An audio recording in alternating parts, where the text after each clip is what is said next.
Muito que bem, senhoras e senhores, eu sou Felipe Noronha, este é o Belvin de Santos e o Santos disputou um amistoso contra o RB Leipzig na noite desta quarta-feira, acabou perdendo de 3-1 e eu honestamente não acho que a gente precise fazer uma super análise do jogo, não vamos nos preocupar muito com o que foi visto taticamente, acho que a análise precisa ser pontual de algumas coisas. Contra o Coritiba, no outro amistoso nessa temporada, eu lembro de ter falado algo parecido. As coisas muito boas a gente pode destacar aqui, acho que é válido, ao mesmo tempo que a gente tem que ponderar que é um amistoso. Já as coisas muito ruins a gente pode até ponderar, mas é necessário citar porque algumas coisinhas, poucas eu acho, mas um jogador em destaque, no caso negativo, a gente precisa chamar atenção porque são coisas que não podem se repetir na hora séria. Se até com time solto, os dois adversários não jogando o seu máximo, você comete alguns erros assim absurdos, eu acho que precisa pontuar para que todo mundo abra o olho. Esse jogador em si, acho que não é nenhum segredo que está muito mal, mas enfim, hoje foi um destaque negativo. Então, antes de falar desses destaques positivos e negativos, digo que, quem assistiu a live do trio dessa manhã de quarta-feira sabia a escalação. Eu falei que o meio-campo seria Bom Tempo, Roleiser, Neymar. Eu só não tinha certeza do ponto esquerdo, acabou jogando Barreal com o Tiquinho e com o Tassiano no ataque, mais a linha de zaga com João Paulo, Escobar, Sherman, Zé Ivaldo e Luizão. Boa partida do Luizão, falaremos mais sobre em instantes. Então, quem acompanhou a live do trio e quem viu meu tweet durante a tarde, algumas horas antes do jogo, sabia a escalação. Acertei a escalação, fiquei feliz. Não foi chute, não, foi informação. Realmente tinha apurado. Outra coisa, meu medo, né? Vinha comentando na live do trio, era que o Santos perdesse muito feio e rolasse um abalo coletivo. Claro, falo dos torcedores, né? A gente poderia ficar muito triste se o placar fosse muito dilatado, muito feio. O 3-1 deixou ali de boa, acho que a gente sai e pode até ignorar esse jogo. A partir de amanhã, a partir de quinta-feira, acabou esse jogo, vamos focar no que interessa, que são os dois jogos antes da pausa do Mundial, digo em campo, e focar no que interessa, que é cobrar essa diretoria para que contrate um time. Bom, contratar um time será válido, mas jogadores bons para esse time na janela que se abre daqui a alguns dias. Então, assim, eu acho que o elenco não tem por que se abalar, né? Perdeu, a gente sabia que ia perder no geral, qualquer resultado diferente seria meio que uma zebra. É triste descobrir que, por exemplo, a gente é pior que o Mainz 05. Por que o Mainz? Porque o Mainz terminou na frente do Leipzig, no alemão.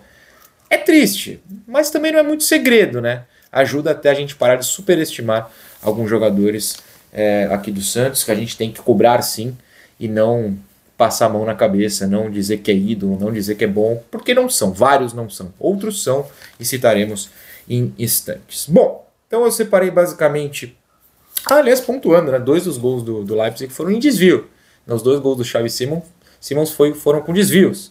Então dá para dizer que foi bem tranquilo, não foi nenhuma vergonha, não foi um passeio no parque, tá tudo bem, dá pra gente ignorar. Só não vamos ignorar nos próximos minutos. Vamos começar com 3 coisinhas que eu achei ruins, que vale a gente comentar. A primeira, o senhor Tassiano, né? O senhor Tassiano é complicado. Se você parar para pensar, houve 3 lances no primeiro tempo que foram bastante constrangedores.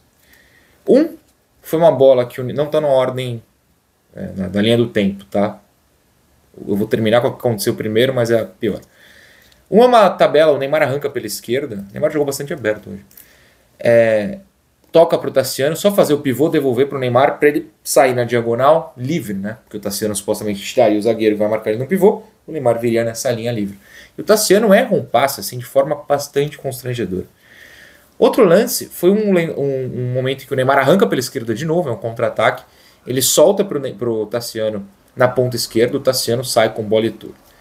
E o terceiro, que aconteceu primeiro, ele gera o lance do gol, né, do Leipzig, porque ele recebe uma bola na direita, erra um passe para o Tiquinho, ele até reclama que o Tiquinho tinha passado da linha da bola, mas ele deu o passe atrás, dá um passe para frente, tentar o passe progressivo, ele dá o passe atrás, o Leipzig ataca, sai o escanteio, é a jogada do gol. Então assim, o Tassiano errou tudo que tentou, como já tinha errado tudo contra o Vitória e em tantos jogos anteriores.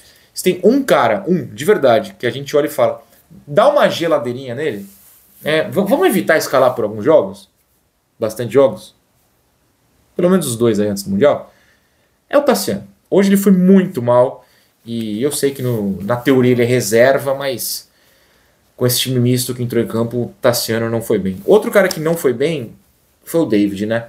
Assim, teve alguns que não foram bem. O Tiquinho também não foi, mas o David... o Tassiano foi o pior do time, tá? Mas o David, eu fiquei triste mais do que me incomodou, porque a gente tem esperança no David. Ele sabe jogar bola. Ele tá mal. Continuo defendendo que ele tem que ser titular no lugar do Tiquinho, pelo menos até a parada pro Mundial, depois você vê o que acontece. Mas o David não aproveitou a oportunidade. Aquele chute que ele tenta bater colocado sai muito torto. Não era pro David cometer esse tipo de erro. E uma coisa no primeiro gol, o terceiro gol e o último que eu vou citar aqui. Depois a gente vai pra coisas boas. O erro no primeiro gol, que além do Tassiano, mas eu digo na marcação mesmo. Lembra, alguém bate curto o escanteio, faz a tabela com o Xavi Simons abre e bate, a bola desvia e entra. É um gol similar ao primeiro gol do Corinthians na semifinal do Paulista, que é um gol que a bola cruzada e o Roberto faz nas costas do Sherman. Dessa vez o Xavi Simons não cruzou e bateu pro gol e foi gol. Mas é o segundo lance que o Santos sofre gol no ano, pelo menos que eu lembro aqui fácil, em que ninguém sobe para marcar essa tabela. Fica um cara isolado. O Xavi Simons saiu livre. Ninguém da área teve a iniciativa de atacar para marcar, para tentar um bloqueio de chute, nada. O Xavi Simons sai livre. E o primeiro mais próximo de sair da área era o Tassiano. Show de bola a atuação. Enfim, é um tipo de marcação boba, né? Um erro de marcação muito bobo. O Santos deveria ficar mais ligado. Se tem dois caras lá, sai um da área. Sai alguém que tá posicionado fora da área, sai do rebote, pede uma cobertura e vai evitar esse tipo de jogada. É uma jogada ensaiada muito óbvia. E o Santos, pela segunda vez no ano, toma um gol assim. Isso é um erro que, taticamente, eu acho que vale destacar. Agora, umas coisinhas boas também. É importante que o Neymar jogou 45 minutos sem lesionar, deu uma outra arrancada, não vai ser mais veloz, a gente fala aqui. Caiu bem mais para a esquerda do que ele estava caindo ultimamente. E ele acha as jogadas, cara. Assim, vai ficar, não sei. A gente vai debater isso amanhã. Acho que a gente precisa falar das declarações mais do pai dele do que dele, mas também dele. Não me incomodaram em nada nesse primeiro momento. Depois vou analisar com mais calma. Falando de campo, que é o que eu tô aqui para falar hoje, eu acho que o Neymar fez uma partida de boa. E eu tô programando um vídeo aqui, ontem acabou rolando a demissão ou a saída, né, do Pedro Martins. Hoje teve o jogo, a gente vai ter que falar amanhã das declarações do Neymar pai, mas sobre o posicionamento do Neymar. Hoje eu achei que foi mais interessante. Inclusive, não acho que vá funcionar 100% do tempo, mas a formação com bom tempo, Roleiser e Neymar, talvez tenha sido o principal teste do Santos hoje.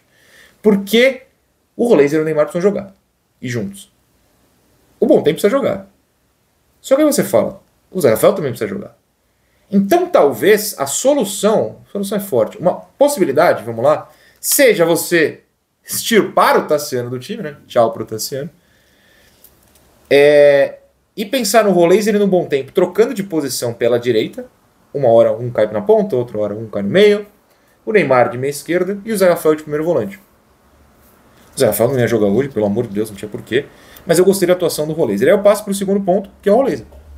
De novo, mesmo jogando quase de primeiro volante hoje, ele é que arranca para contra-ataque, tem desarme, puxa contra-ataque, sempre buscando jogo progressivo. Ah, mas não chuta. É verdade, vou continuar cobrando que tem que chutar mais. Concordo plenamente. Mas o meio campo do Santos existe muito por causa do Roleiser. Tanto na marcação quanto no ofensivo. É um cara que eu confio que vai ainda melhorar e que está bem. Eu vou pela linha de que ele está bem, não vou pela linha de que está mal. Acho que não é a linha que a gente precisa seguir nesse momento. Outro cara que se destacou para mim foi o Luizão, uma partida bem digna do Luizão, legal. Legal que ele não tenha cometido nenhuma falha, não tenha se abalado psicologicamente. Aparentemente é um cara, até porque ele é muito jovem, tem 21 anos, é um cara que sente. Acho que para domingo vale a pena pensar no Luizão à frente do Baço. Porque é um cara que tem futuro, né? Eu fiz essa comparação quando o Luizão foi contratado e depois. Ele não é o Jair, ele não é tão bom quanto o Jair, pelo amor de Deus, não é isso. Mas a partir do momento que você vende o Jair e você perde o zagueiro da base jovem, e os próximos da fila, por exemplo, o Alencar, que entrou hoje, tem o Ananias, são muito jovens, tem 17 para 18 anos, o Luizão vem para ocupar esse espaço. É a revelação, não é menino da vila, mas ele tem 21 anos ainda, é a revelação, vai ocupar esse espaço de jovem.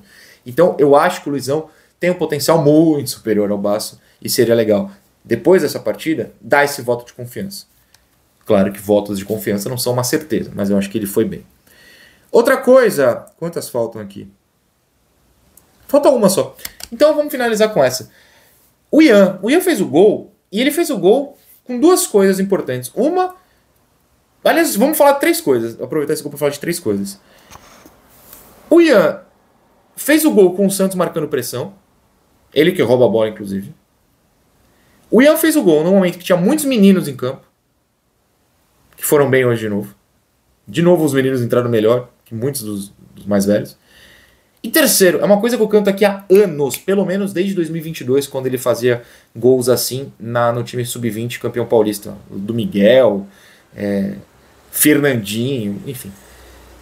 Ele entra na área como ninguém. Ele sabe entrar na área. Hoje ele fez a leitura certinha de atacar o espaço, o Kevson, um bom toque do Kevson. E aí o Ian tocou pro gol. O Ian sabe fazer isso. Eu acho que o Ian merecia mais espaço há muito tempo. O Edu Jardim defende muito essa tese. Enfim, ele fez um gol de algo que a gente bate na tecla há anos. Pelo menos 3 aqui no canal. Então, legal ver que o Ian ainda sabe fazer isso mesmo, jogando muito pouco nessa temporada. Tá bom, acho que tá bom, né? Ninguém se abalou, acabou. A partir de amanhã a gente pensa nas outras coisas. Tchau.